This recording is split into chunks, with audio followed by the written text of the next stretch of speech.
Prison strikes in the U.S. have now spread to Canada. Inmates at Burnside Correctional Facility in Nova Scotia have released a set of demands ranging from better health care to library access.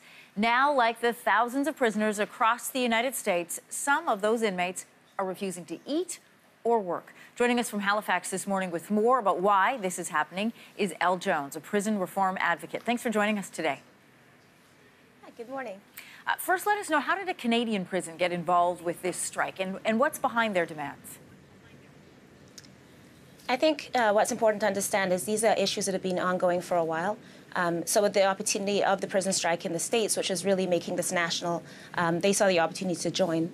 What's important about these demands is that they're very specific and very local. So they deal with issues in the jail, and they're very, very reasonable, as they say in their statement. So they're talking about stuff like air circulation, being able to have shoes that are the same size, contact visits with their children, healthy food. So it's really stuff that is very possible, and stuff in many cases that they had been promised already. The big difference here, obviously, is we're used to seeing strikes, and when they take place, there are placards, there are lineups, there are people outside a building, there's usually media coverage. Very different when you are striking as an inmate. So what kind of actions are they taking? I think what's very important here is that they've been very clear that this is peaceful and nonviolent, and they've been very respectful of the staff, for example, understanding that they come to work in these conditions and they don't want to put them at risk.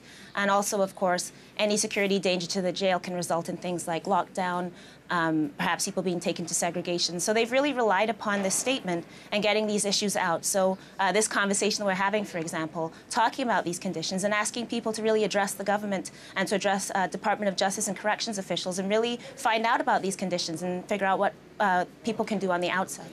We did reach out to Nova Scotia Correctional Services. They sent a statement. Part of it says they are aware of the inmates' demands and that it's important that we continuously review and look at ways to better meet the needs of inmates. What would you say to those who are arguing that prisons are places for criminals to be punished? They're there to serve a sentence. Do they deserve any concessions at all?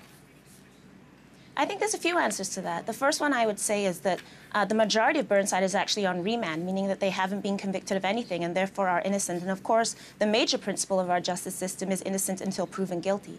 I would also say that, for example, things like contact visits affect children. So children are certainly innocent. So when they're saying, we have been held in here, some people 2 years, some people up to 5 waiting for trial, because we have very long trial waits.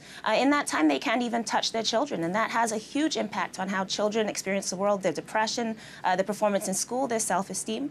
I also think it's really important to understand that there isn't one group of people that's bad people and another group of people that's the good people. 90% of women in jail, for example, over 90% are victims of physical and sexual assault themselves.